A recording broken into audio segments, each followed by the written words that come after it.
You're listening to the Small Business Talk podcast with Cathy Smith. Welcome to Small Business Talk, episode 158. Today, my guest is Phil Fraser. Welcome, Phil. Hi, nice to see you, Cathy. And we're going to be talking about the sales process and learnings from it. So, what are we going to learn, Phil? Well, I sold my business back in 2018, and as with many people, selling a business is something you tend to only do once. So it's quite a steep learning curve. So various learnings from that, I think. Absolutely. That sounds like a really good idea. And we seem to be having a little bit of a theme of that at the moment. We had David Jennings from Systemology on a little while ago, and he's talking about making sure that your business is ready to sell, whether you want to sell it or not. And our guest from a few weeks ago also was talking about scaling businesses. So I think we're onto something at the moment. So where do you think we should start if we're going to be looking at the sales process? I think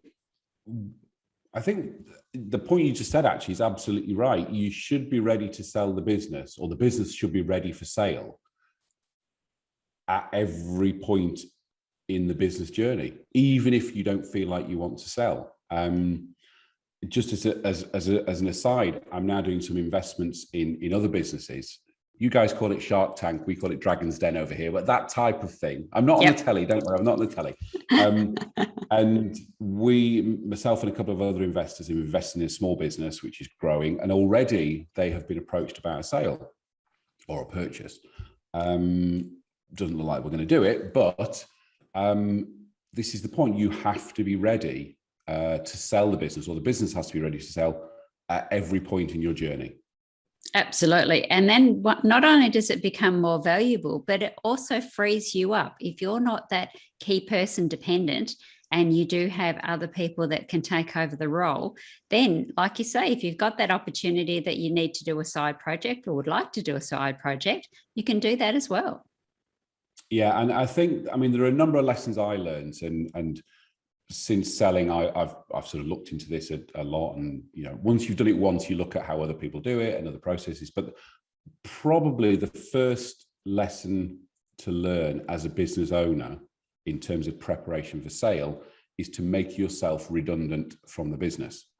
So the business has to be able to run without you, because when another company buys a business, they don't want you. They're not bothered about you. Thank you very much. Goodbye. We want your business. We want your clients. We want your customers. We want your profit. We want your systems and processes, et cetera, et cetera. They don't want you.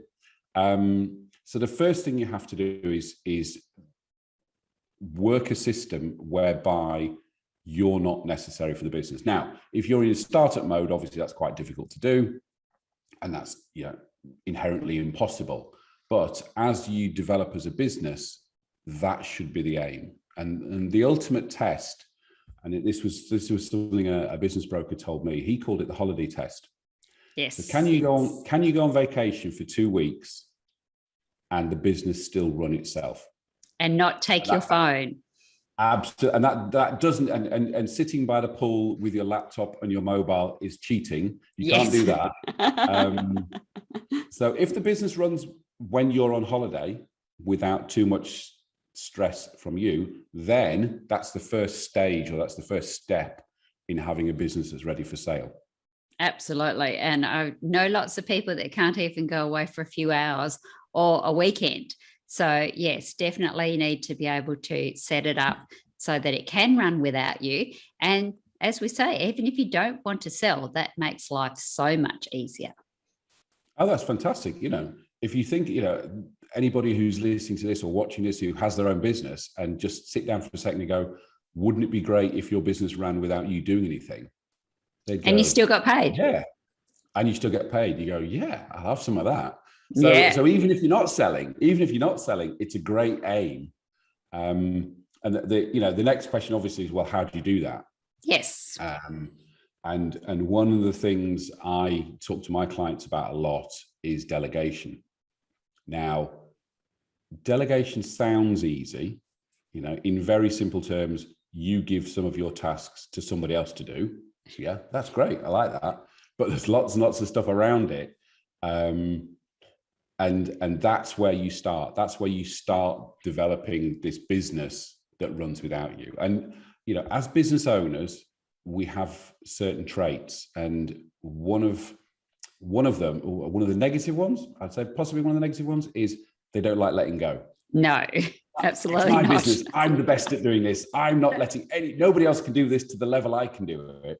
So actually, it sort of runs against the grain for business owners to do that. And until you do it and you do it properly, and I talk about this a lot, that it's a basis of this is telling somebody this is the task, this is the level it needs to be done to, this is the end game, these are the budgets, whatever it might be.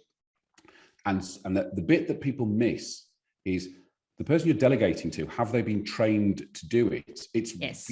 Completely unfair, and it will end in tears and end in failure if you haven't trained that person to do that task. And once you've delegated it, explained it, trained them to do it, offered yourself there as feedback while they're doing it. Yep. And giving feedback while they're doing it, and then the end process is they end up doing the task, and they do it to the right level and the right quality and the right timeline, the right budget and all that sort of things. Then you're in a great position. Absolutely. It's hard work to do it properly and to do it right. It is, and to realise that they may not do it exactly your way, but if they're coming in on those other constraints, budget, time, and getting the job done to the standard, then if it's not done your way, then that may be still okay. Absolutely. I always used to tell my team, this is the task, whatever it might be, and I described it as, we're at A and we need to get to B. I'd go this route, but if you go that route, I don't care, as long as you get to B. Yes. Now, again, as a business owner, and the traits of a business owner, you're digging your nails in your skin, going, oh, I wouldn't do it that way, but you've got to let them do it. You do. And sometimes the way that you've been doing it may not have been the most effective, the most efficient, or the most productive. Shock horror. Yes, this actually happens. No, the way I did it wasn't exactly the only way that it can be done. Sorry. No. Other ways available.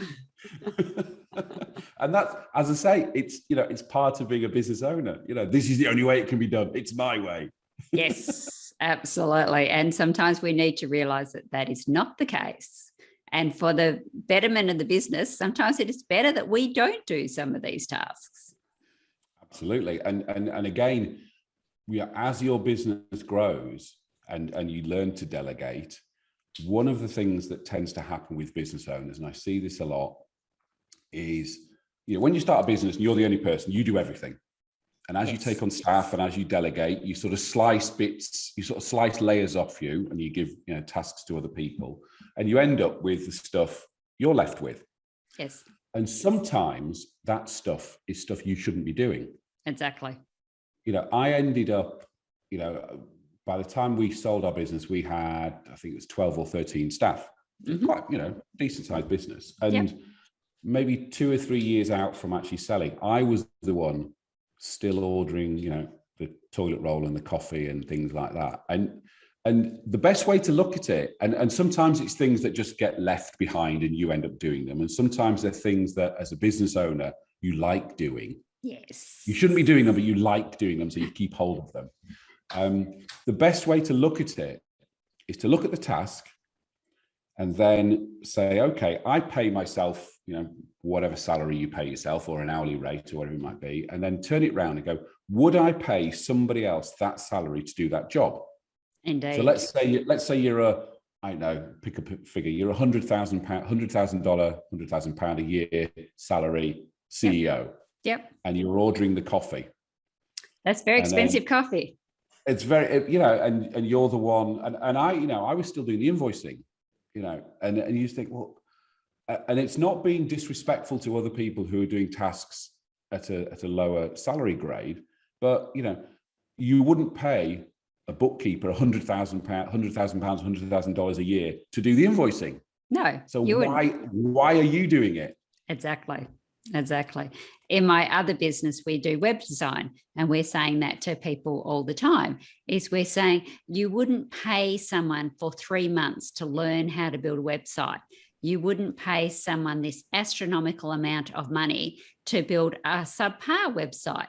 So why are you paying yourself to do that big learning curve, and you get to the end and you haven't done a good job? It's far easier just to pay me to do it properly in the first place. But the thing is, and I know lots of people who are guilty of this, it's great to fiddle around on WordPress building your own website. It's lots of fun.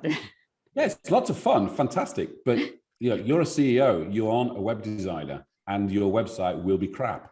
Indeed. And you're probably not even a creative either. So it's really going to be crap. Technically, it's going to be crap. Design-wise, it's going to be crap. The SEO is going to be crap. But you enjoy it and it's your business, so you're going to do it. Yes. So have yourself a little side project and build something for the local soccer club or something like that, not your main business. Yes, absolutely. Again, it's easy to do. There's lots of jobs out there nowadays that are easy to do badly. Yes. And web design is one of those. Absolutely. We fix a lot of people's mistakes. They've had a little go, or they've got their cousin or their uncle or their sister or their brother or whatever to do it. And then they go, it's just not working. Okay, we can do that. Yeah, absolutely. We do digress slightly. Okay, let's get back on topic. I'm actually guilty of that. See, I can read you. Yeah. All right. So we're thinking about getting our business ready for sale, whether we want to sell it or not. So we've worked out that we need to delegate some tasks, and we need to stop doing tasks that we shouldn't be doing. What else should we be doing to streamline our business? Okay. The next thing is there's 2 or 3 things. So, and they're not in any particular order. So the next one is to get all your paperwork and your contracts in place and sorted out. Now, if you've grown the business from zero, and as you go along, and you've maybe got a friend who's a client, or a guy down the road who's a client, and it's on a handshake and a drink in the pub, and he always pays 40,000 a year, and we do his work for him, whatever it might be. That doesn't cut it when you sell a business. When you sell a business, everything needs to be in place. All the contracts need to be in place, terms and conditions, all that sort of stuff, and that's client contracts as well as supplier contracts, and things like staff contracts and stuff like that. You need to be in a situation where, old school, you have a box with a pile of paper in, and you go, there you go. That's all our sales contracts. That's all our purchase contracts. That's all our clients. That's all our customers. Nowadays, it would be in Dropbox or something like that. So those sort of things need to be tidied up. Yes. And, it's good. As with a lot of this stuff in preparation for selling, it's just good housekeeping. Yes. Just having those sorts of things. And we fell slightly foul of this when we sold our business, because we didn't have those sorts of things in place.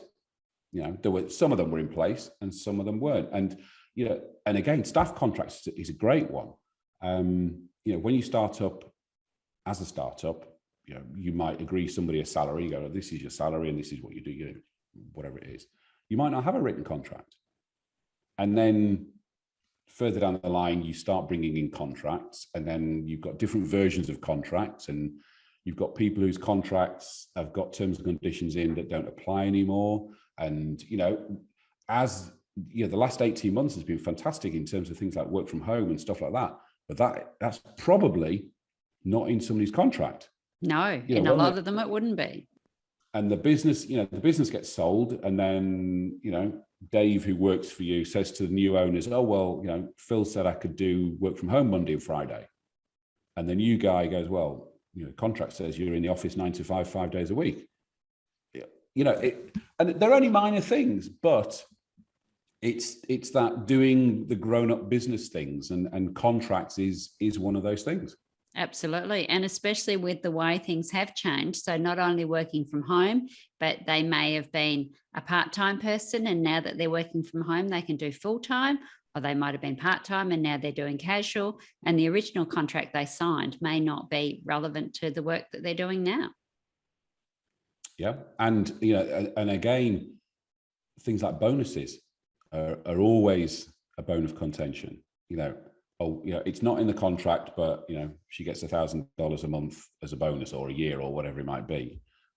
And I'm not exactly sure what the rules are in Australia, but in the UK, everything that you have in your, in terms of employment law in the business that's being purchased, basically transfers to the new business. Yes. And that's plus and minus. So the new business goes, well, your contract says you don't get a bonus. You go, oh, well, Phil, verbally we agreed it. And the new business goes, sorry, it's not ain't here anymore. Yeah, absolutely. So, and again, it's, with clients, it's the same thing. So, if you've got a client who hasn't got a written contract and prices and terms and conditions, and, oh, Dave always pays on 90 days, even though his contract says it's 30. So when Dave to the new company goes, oh, I'm not, he always gave me 90 days. Yeah. Credit control of the new company goes, you got to pay on 30. Yep. 29 would be good. Absolutely. Even better. So yeah, so all of that contractual stuff, get your ducks in a row. Absolutely. Because yes, it will turn around to bite you, and it can be very expensive if you haven't got that sorted. Yep. The next preparation for sale, and again, this is one we really fell foul on, was actually on data and recording stuff, and numbers and stuff like that. So again, as a small company, as you grow, and my client base is up to sort of 5 million turnover, so sort of medium-sized businesses, you tend to record data that you need for the business. Yes. So, it might be sales, it might be trends, there's all sorts of stuff, but you tend to record data and collect data and analyze data that is useful for the business, that you want. What you sometimes don't do is collect data in the format and the analysis that the industry, the larger industry, sort of values businesses on. Yes. So, some of it will be the same and you'll use it, but other times it won't be. So what you need to do is you need to be aware of how or what data the industry uses to evaluate a business. So when we were being purchased, the purchaser said, "Oh, have you got this analysis and that analysis?" It was, I can't remember which one. It was 2 or 3 that are sort of industry standards, but we didn't collect because it wasn't of any commercial use to us. Yes. So what I had to do, and again, this is another thing. Obviously, during a sale, you don't tell the team what's going on in case it doesn't happen. We had the data in raw form, but we didn't have it in the form or the analysis that they needed. Yeah. So I had to go back 3 years, putting together records and analysis of things we didn't use, but because they wanted them analyzed that way, then I could go, well, here's that analysis. Bloody hell, that was hard. I bet it was. and again, you start asking the team, oh, have you got, this analysis for 2016? And quite obviously they go, well, why do we want that? We never collect it, and B, why would you want it? Yes. So and that was quite a few years ago. I've got work to do today. Yeah. So I was, scrabbling through raw data, trying to put these analyses together because we didn't analyze it the way. So again, it's being aware of the sort of data analysis that the industry uses. And for you, now you might, as a business owner, you might just collect it yourself, put it in a file. You don't have to share it with the team. It sits there, but it's ready when a potential purchaser might ask for it. Absolutely. And it's going to save you a lot of heartache and time scrabbling through old filing cabinets and trying to find hard drives that have been deleted and all of that kind of stuff. Yeah, absolutely. Yep. And then the other key thing I think is, and this is probably more relevant as you get closer to a sale, is actually being aware of market values in your industry, in your sector. So what prices are people paying for businesses in your sector like your size? Now, Okay. I'll give you an example. Somebody comes to you and says, I'll give you $1 million for your business. Woohoo. Woohoo. Now, $1 million is fantastic. Thank you. That's brilliant. However, you don't know whether that's a really good offer or a really bad offer. Yes. Unless you know what's happening in the market. Absolutely. And within that, it's also understanding how businesses are being valued. So Yes. standard valuation is usually a multiple of EBITDA, earnings before interest, tax, depreciation, and amortization. So if you know the industry is working on 3 times EBITDA, and your EBITDA is £1 million, you know your business is worth £3 million. Yes. And that also works backwards. So, if you want to sell for £1 million or $1 million, and again, often people will, the price people want for their business will be number of shareholders times 1 million. Okay. That's always the price they want, because everybody wants to walk away with $1 million or £1 million. Yeah. Yeah. Now, you can work this one way, or you can work this forward or backwards. So you either sit there and go, if there's 3 shareholders and they all own a third of the business, we want $3 million or £3 million for our business. Yep. Fine. Working backwards, if you understand what the market multiples are, you can then get your business to the point where it is worth $3 million.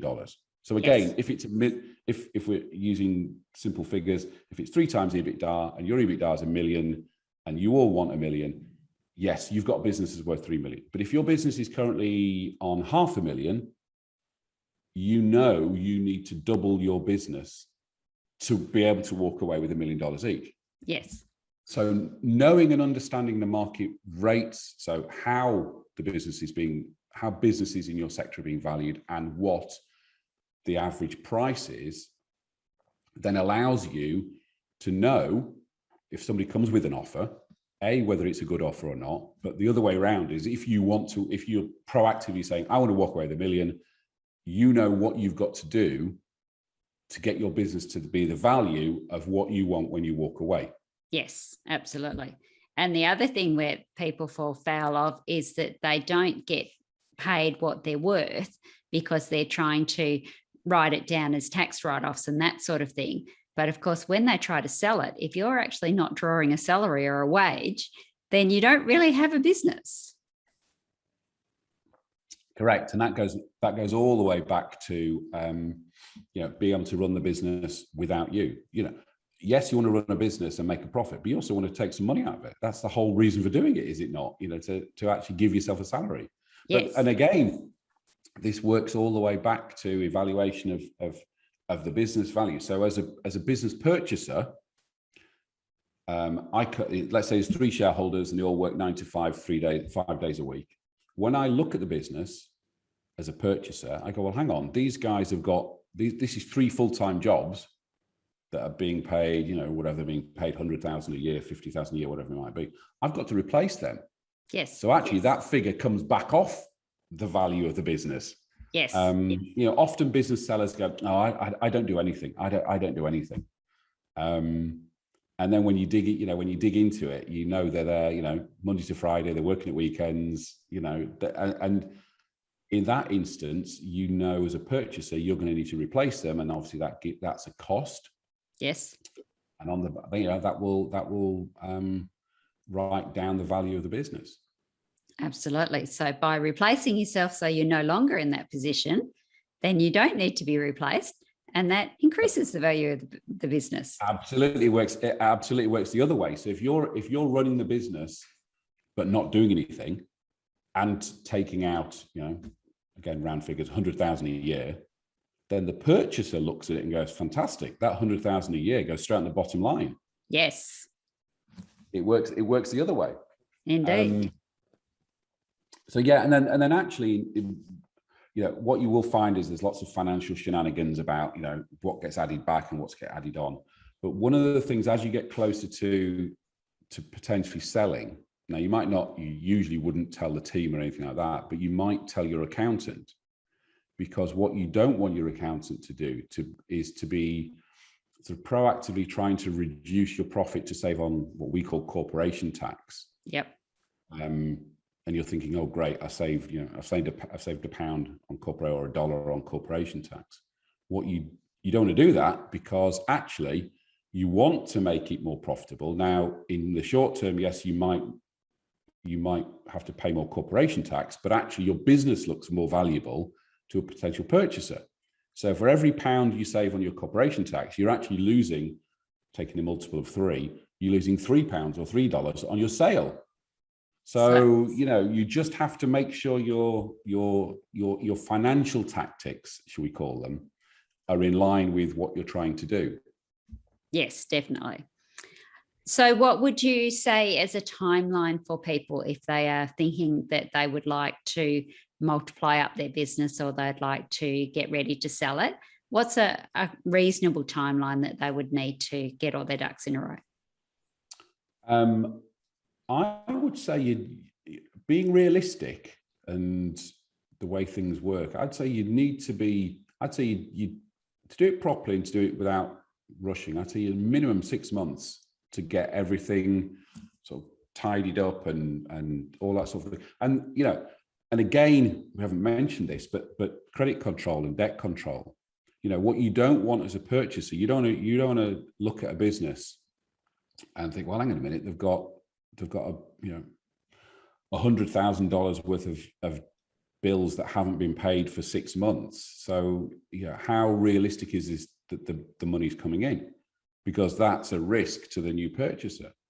So you want to be tightening up on getting the money in and particularly, most businesses have got slow payers who they know are slow payers, and they'll often say, well, I know he's going to pay, but he's always slow.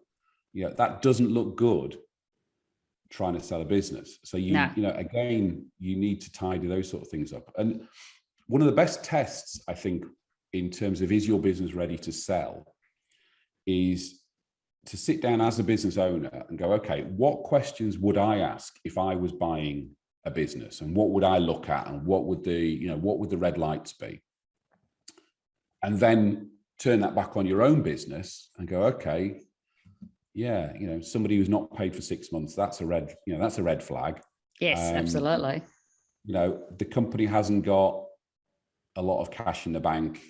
Why is that? Now, it might be that you've paid a big dividend, or it might be that you don't need a lot of cash flow. But again, you need to look at your business as a purchaser and go, okay, which bits, where are the alarm bells ringing? And then if you're doing this in preparation to sell, and although you're not selling yet, it gives you time to put those things right. Yes. So maybe you won't pay yourself a dividend for 6 months just to make the bank balance look a bit stronger. Yes. And you'll have a quiet word with that guy who doesn't pay on time and go, look, we're tightening things up. You're gonna have to start paying, or at least paying on time. And maybe you put some prices up.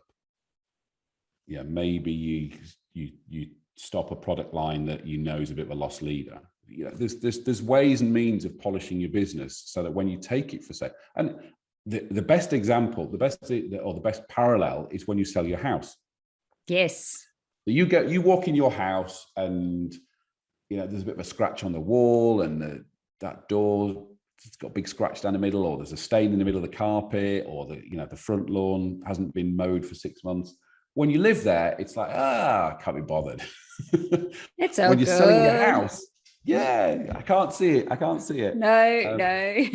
And when you're selling your house, a lick of paint, a bit of tidying, a bit of chuck the garbage out from the backyard. It's the same sort of thing. So you make your business sale ready with those little bits of tidying and those things. I would say give yourself 6 months. Perfect. So do you have any final notes for our audience if they're looking at selling their business or making sure that it can run without them? I think the key is, the start point is get to a point where you can run the business without you. Perfect. That's going to be the key, because otherwise you haven't got a business to sell. You haven't got any value in the business. Again, take it to the extreme. Let's say you're a self-employed painter and decorator, and there's nothing wrong with painter and decorators, and we all need them. And at the moment, they're really rare because everybody's working on their homes. That guy hasn't really got a business to sell. No, he's just got a job. Business. Yeah, he's got a job. So as a business owner, you want to avoid being that painter decorator that when he goes on holiday, going back to my example, nothing gets painted. No, it just stops for those 2-4 weeks that he takes off, and then starts again when he comes back. Correct. So nobody's going to buy that as a business, because there isn't a business. He is the business. Yes. So yeah, that's the first thing. That's the first thing. And then it's as I say, as a summary, it's make yourself redundant, get all your paperwork sorted out and get all that tidied up, understand market valuations, understand market data collection, and then do the DIY on the house that we talked about, and tidy up the bits around the corner, and then the next stage is, how do you actually go about selling the business? That's a completely different podcast. That is indeed. We might have to have you back at some point for that. So if people would like to know more about you, Phil, how do they find you? Okay, best place to find me is my website, which is philfraser.co.uk. Fantastic. Don't go to philfraser.com, because that's a medieval reenactment costume company. So well, there you go. If you see lots of people with sort of bows and arrows and looking a bit like Robin Hood, that's not my website. You're at the wrong place. So it's philfraser.co.uk. All my contact details are there. I'm on LinkedIn most days, so feel free to connect with me. And anybody who just wants a chat about any aspect of running their own business, that's what I do. My business now is I'm a business sounding board. So I help business owners just to be better business owners. We have a phrase over here, it's lonely at the top. I don't know if you use the same phrase. Yeah. My role is to avoid you being lonely at the top. And, I've as you've heard, I've been there, done that, got the t-shirt. So whatever problem or whatever issue you've got, I've probably had the same problem or issue. So happy to talk to anybody. Fantastic. So being happy to talk to anybody, you happy to answer 5 final questions? Go on, hit me with it, Cathy. Okay, here we go. What is the best advice you have been given to by a mentor? What's the best advice you've been given? Best advice given? Actually, we had, this is quite funny actually, we had a consultant come into the business, again, towards the end of the process, of the business journey. And he basically did a 360 with the whole team and me, and whatever he thought, where the business should go and all that sort of thing. And I was told to basically keep my nose out of the business. Ah, very good. Very good. Just the team were basically saying, just let us get on with the job. Don't bother us, just leave us. If there's a problem, we'll let you know. So I think that was probably the best advice. Excellent. What is the biggest help you've received since starting your business? Goodness me, the biggest help I've received. I think probably, again, an external consultant. When we ran our business for 5 years from home, just myself and my wife and a few freelancers. And when one of our key freelancers basically said, look, I'm getting a full-time job, we got to that sort of stick or twist moment. Like, do we sort of carry on doing this, or do we like take an office and get staff and stuff like that? And a consultant basically said to me, just go for it. Whilst taking on your first member of staff is probably the scariest thing you'll ever do as a business owner. Oh, yes. The advice he gave me was actually, it sounds very cold and heartless, and it's not meant to be. Because obviously when you take somebody on, you go, oh my God, I've got to pay them 30,000, 50,000, whatever. That's a lot of money. But what he said was, yeah, actually, you're only exposed for a month's salary, at least in the first 2 years. So if it doesn't work, let's say you're paying somebody 24,000, and for 2 years in the UK, usually you're on a month's notice either way. So actually, if I pay somebody 24,000, I'm not committing to £24,000, $24,000. I'm actually committing to £2,000 or $2,000. So it just makes it that less scary. Yeah. It's not, as I say, it's not being cold and heartless and saying, I can sack you anytime I want. That's not the point. The point was what looks and feels like the scariest step in the world, because you then start thinking, when it's your own business, if it doesn't work, that's fine, whatever the problem is. When you take staff on, you start thinking, well, I'm responsible for their rent and their mortgage, and oh my God, their kids won't have any food on the table. It's terrible. And you really overplay the whole thing. But actually, to take that scary thing off, to say, look, you're only exposed for a month's salary. Yeah. That was really, really good advice at the time. Excellent. What is the one thing that you have to do every day, your non-negotiable?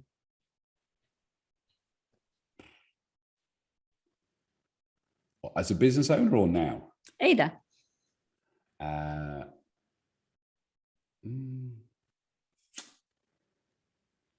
goodness me. I think as a business owner, I think, particularly when you've got a team, is turning up with a big smile and a positive attitude, because that sets the agenda for the rest of the team. If you walk into the office and it's pissing down with rain and you've had a bad night and there's loads of things in your head, you can't carry that into the team. So I think your non-negotiable is you go in with a smile on your face and a positive attitude, because if you don't, that sort of knackers the business for the day. Absolutely. I've been listening to Zig Ziglar, and he said, we've got to stop complaining about the weather. We can't do anything about it, but we can do something about how we react to it. And I think that's very true. Yeah. What is your favorite business book and why? This is an easy one. My favorite business book is 7 Habits of Successful Business People by Stephen Covey. I think that is our most popular one. It is. I've read it. It's funny thing was, I can't remember when I first read it. I don't know, 10, 15 years ago, whatever it was. So read it, put it down. And then I can't remember why, I sort of picked it back up again and read it again. And as I was reading it, I was thinking, oh, I do that. Oh, I do that as well. And actually, I realized I'd actually started doing stuff from it without realizing I'd done it. But there's so much in there that I've read it 4 or 5 times. I've got it as an audio book. I've listened to it a couple of times. There's just so much in that. And from my point of view, the start with the end in mind is just the message from that book. And I say this to my clients. I start with, okay, what does perfect look like in a year? Yes. And then we go from there, because then that sets everything. That sets the strategy, it sets where you're going, what you're doing, all that sort of stuff. But his time management stuff, I love that. I've now got a sort of a bastardized version of sort of urgent versus important, and that I use. Sharpen the saw. I'm always listening to podcasts and reading books and stuff. There's just so much in that book. I might pick it up again tomorrow. Sounds good. And what do you wish you had known when you started out? Something I've actually only learned recently, which is the power of building the business by acquisition. Okay. So, we grew our whole business up pretty much organically. But since we sold, I've been quite interested in M&A, sort of buying other, the basic buy and build model. So if you buy 5 $1 million businesses, roll them together, you actually end up with in theory, a 7, 8, $9 million business. Okay. Due to, cost synergies, new markets, valuation models, the smaller a business, the lower the multiples, the bigger the business, the higher the multiples. So if you put 5 $1 million businesses together, which have each individually valued at, let's say, 3 times EBITDA. When you've got a $5 million business, it might be 5 times EBITDA. It might be the same, cumulatively the same business, but actually it's worth more. So buy and build is probably, and also purchase models as well. How, you know, you don't have to go, right, I'm buying this business for $1 million, here's $1 million. Yeah, there are ways and means of not doing it that way. So that sort of stuff, I think, is what I would. And in fact, when we sold our business, our major competitor was up for sale at the same time. And actually our plan B was, we were seriously looking at buying our major competitor anyway. But yeah, that would be the thing I think I probably wish I'd learned or knew more about when we started, was buy and build. Fantastic. Well, thank you so much, Phil. I really appreciate your time and your wisdom. And SPT audience, enjoy your journey. Don't forget to subscribe to Small Business Talk podcast and head on over to smallbusinesstalk.com.au/downloads for all the show notes and links to this episode. Remember, to be great, you must start. Pick one tip from today's episode, take action and implement it. Let's meet again next week at the same time and place. Until then, take action. And SPT community, enjoy your journey.